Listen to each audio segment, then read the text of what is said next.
Thanks for visiting Patient Weather today. I'm meteorologist Al Peterman. I'd like to talk about the weather health stresses for April 11, 2026.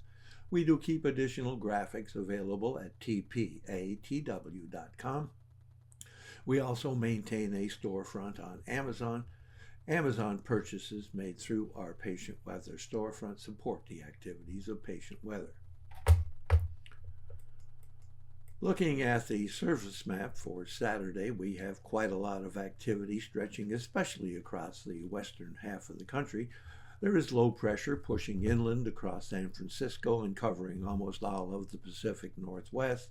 And there is an active warm front stretching all the way from eastern Montana across to St. Louis and down toward Atlanta, with a lot of southerly winds pushing up the plains from Texas all the way to the Dakotas and east toward the Great Lakes, and lots of unsettled weather there. Looking at our vitality index, that measure of all of the individual weather elements that might have some impact on human health, you can see we have a lot of activity going on in the central to northern plains, a little bit of something happening here in West Texas, and then a lot of activity again across the Northeast, from Pennsylvania all the way across New England. Looking at pressure change, you can see we have falling pressure trying to push inland here into California, and falling pressure stretching all the way from eastern Montana, and then up the plains from Kansas to North Dakota, and from Iowa across Minnesota. But we have rising pressure, post-frontal rising pressure, here from eastern Ohio across Maryland, West Virginia, Pennsylvania, New York, and on into New England. Looking at the change in temperatures, we will have significant warming across most of the country. Still a little bit of cold air hanging out in the extreme northwest, a little bit of cold air hanging out in New England, but a real surge of warmth here across the central plains up into the northern plains. And really, it's not that it's a temperature change, but we will have lots of blistering temperatures here across the southeast.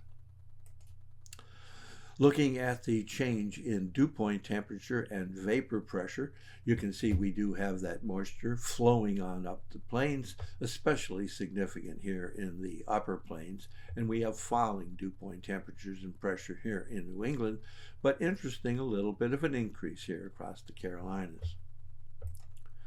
Looking at instability, you can see that we, with that southerly wind, is looking for a lot of instability, especially up Texas into Oklahoma, probably the heart of that unsettled weather country.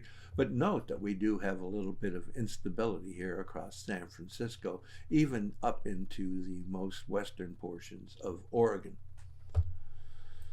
Looking at the change in oxygen availability, we have that migraine risk for much of the western third of the country, from Arizona across Nevada, up and down California into Oregon, very strong across Washington State and northern Idaho, across southern Idaho, picking up even into portions of southern Wyoming, and especially across Utah.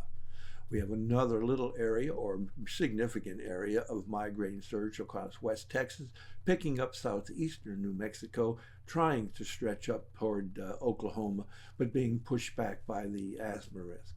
Another risk of migraine stretching from West Virginia and Ohio across Maryland, Pennsylvania, New York, and very strong up through portions of New England.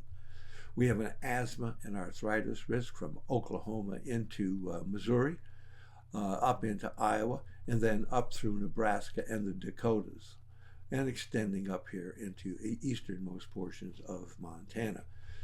Another slight asthma and arthritis risk down here in the Carolinas, but picking up from Tennessee across into the Carolinas.